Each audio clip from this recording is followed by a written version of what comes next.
Hello friend, I hope अच्छे होंगे। आज कुछ महत्वपूर्ण प्रश्न करेंगे।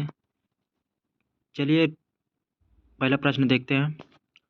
आचार्यों के छाप लगी हुई 8 वीणाएं श्री कृष्ण की प्रेम लीला का कीर्तन करने उठी, जिनमें सबसे ऊंची सुरीली और मधुर झंकार आधे कवि सूरदास की वीणा की थी। यह कथन किसका है?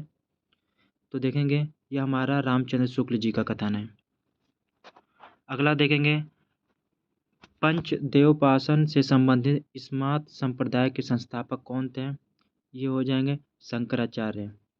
रामानुचार्य श्री संप्रदाय के हैं। चैतन्य महाप्रभु गौड़ीय संप्रदाय को हो जाएंगे। निम्न में से कौन सी काव्य रचना रज्जब दास कृत है? ये हो जाए सबंगी हो जाएगा इसका राइट आंसर। अगला प्रश्न देखेंगे, प्रच्छन्न बोध कहाँ जाता है? इसका आंसर होगा शंकराचार्य, जो स्मार्त संप्रदाय के संस्थापक थे। श्रृंगार और वात्सल्य के क्षेत्र में जहाँ तक इनकी दृष्टि पहुँची वहाँ तक किसी कवि की नहीं। आचार्य शुक्ल यह कथन किसके लिए कहे हैं? ये सूरदास जी के लिए कहे हैं। सूरदास जी वात्सल्य के सम्राट भी कहे जा सकते हैं।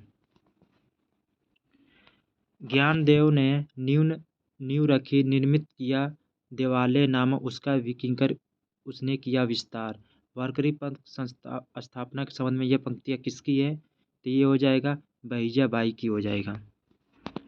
अगला प्रश्न की तरफ बढ़ेंगे तो देखेंगे, कबीर परिचय के रचयिता कौन है? अनंत दास जी हो जाएंगे। रैदास जी इनके शिष्य थे मीराबाई। आचार्य शुक्ल ने प्रेमखान परंपरा का प्रथम कवि किसे माना? कुतुबन को माना। अंगबधू नामक प्रसिद्ध काव्य संग्रह के रचयिता कौन है? दादू दयाल। अगला प्रश्न देखेंगे, हिंदी काव्य की सब प्रकार की रचना शैली के ऊपर तुलसीदास जी ने अपना ऊंचा स्थान प्रतिष्ठित किया।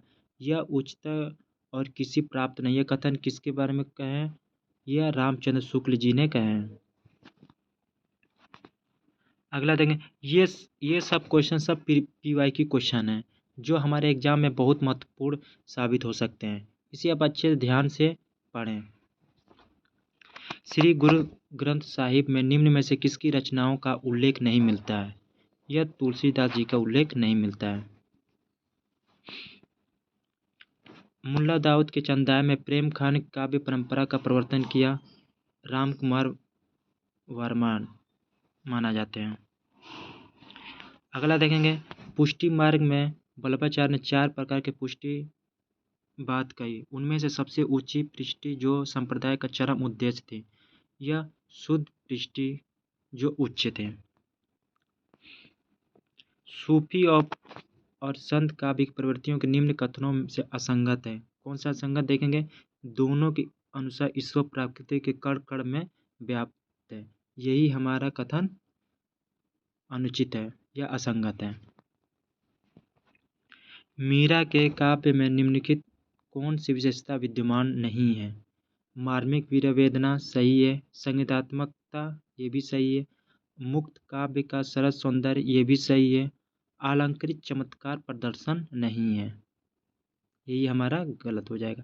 मीराबाई माधुर्य की भी दासिक से प्रभावित है। सूरदास के भ्रमर गीत के संदर्भ में निम्नलिखित में कौन सा कथन असंगत है? यह विप्र श्रृंगार की रचना ये भी सही है। इसमें व्यंग उपालम की प्रति दृष्टिगोचर होती है, सही बात है। इसमें प्रेम व्यंजना एवं तन्मयता का गहरा रंग ये भी सही है।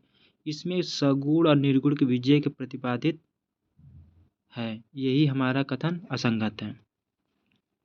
वल्लभाचार्य ने पुष्टि मार्ग में नैमित्तिकता कर्मों के कितने प्रकार बताए हैं?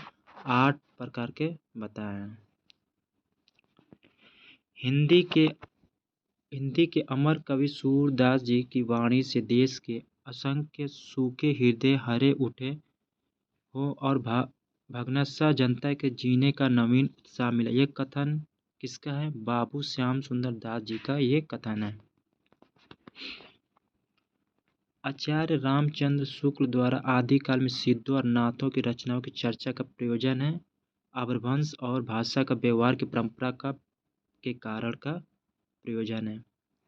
हमारा क्वेश्चन थोड़ा फास्ट तो है, लेकिन हम सोचते हैं कि टाइम के हिसाब से कम समय में ज़्यादा से ज़्यादा प्रश्न करें, यही मेरा उद्देश्य रहता है। आदिकालीन सिद्धों की रचनाओं की भाषा आचार्य शुक्ल के अनुसार थी, पुरानी टकसाली के अनुसार थी। अगला प्रश्न देंगे, राम भक्ति शाखा में श्रृंगारी भावनाओं का विशेष प्रचार करने वाले राम भक्त कवि थे रामचरण दास थे। नाभादास की सबसे प्रसिद्ध भक्तमाल की रचना नाभादास जी ने किया था। आप तुलसीदास की जानते हैं, विनय पत्रिका, दोहावली, कवितावली, कृष्णावली, ये उनकी रचना है। निम्न में से मलुकदास की रचना नहीं है। निरपक मूल नहीं है। रतन खान मलुकदास की है, ज्ञान परोची है, ज्ञान बोध भी मलुकदास की रचना है। ओ मन जान कवित असकीना मकुई रहे जगत मन चीना, ये है हमारी पंक्तियाँ जायसी का। कीना और चीना जहाँ पे देखेंगे वो जायसी की रचना हो जाएगी, पंक्तियाँ हो जाएंगी। कौन सा क्रम रचनाकाल की दृष्टि से सही है? हंसावली, चंदायन, पद्मावत, मधुमालती, ये हमारी रचना के हिसाब से क्रम से। कभी कभी दिया रहता है कि जन्म के हिसाब से भी कालक्रम पूछ देता है, जो इसको देखते रहेंगे। इसका ट्रिक हो जाएगा ह सी हचम पम म, यच सी पी और यम, हचम, इससे भी याद कर लेंगे। HCPM। अष्टछाप की स्थापना किस वर्ष हुई थी? 1565 ईस्वी में हुई थी। जो अष्टछाप की स्थापना की थी विठल नाथ जी ने किया है, जो बल्लभाचार्य जी के पुत्र थे। मोर पंखा सर ऊपर रखियो, गूंज की माल गरे पहिलोगी, ये है रसखान के। जो मोर के पंख ऊपर रखे तो हमेशा रस भर रहता है। ऐसे ट्रिक देखेंगे, मोर के पंख के ऊपर हमेशा रस प्रभावित है, रसखान। जिस प्रकार रामचरित का गान करने वाले भक्त कवियों में गोस्वामी तुलसीदास का स्थान सर्वश्रेष्ठ, उसी प्रकार कृष्ण चरित गाने वाले कवियों में महात्मा सूरदास जी का वास्तव में हिंदी कवि गगन सूर्य चंद्र के कथन किसकी है? यह रामचंद्र शुक्ल जी ने सूरदास जी के बारे में कहे हैं। कलि कुटिल जीव विस्तार हित वाल्मीकि तुलसी भयो, तुलसीदास के संदर्भ में यह पंक्ति किसकी है? नाभादास जी का है। कलि कुटिल जीव विस्तार वाल्मीकि तुलसी भयो, वाल्मीकि तुलसी भयो। किस विद्वान ने आचार्य केशवदास के रामचंद्रिका को छंदों का अजायब घर कहा है? यह राम स्वरूप चतुर्वेदी जी ने कहा है। कबीरदास ऐसे ही मिलन बिंदु पर खड़े हुए जहाँ से एक हिंदुत्व तो निकला जाता है, दूसरी तरफ मुसलमान। तो कबीर के संदर्भ में ये किसकी है? यह हजारी प्रसाद द्विवेदी जी का ये कथन है। अगला प्रश्न देखेंगे, आचार्य रामचंद्र शुक्ल के अनुसार राम भक्ति में रसिक संप्रदाय के प्रवर्तक थे रामचरण दास जी प्रवर्तक थे। सीतायन के रचयिता हैं राम प्रिया शरण दास जी थे। ज्योतिष संबंधी रचना खेल कुतुम की किसकी रचना है? यह हो जाएगा रहीम दास जी की रचना है। अलवार भक्तों के पदों का संकलन निम्न में से है? दिव्य प्रबंध में अलवार 12 थे और नाथ 9 थे और सिद्ध कितने थे? 84 थे। और नयनार कितने हो जाएंगे? नयनार 63 थे।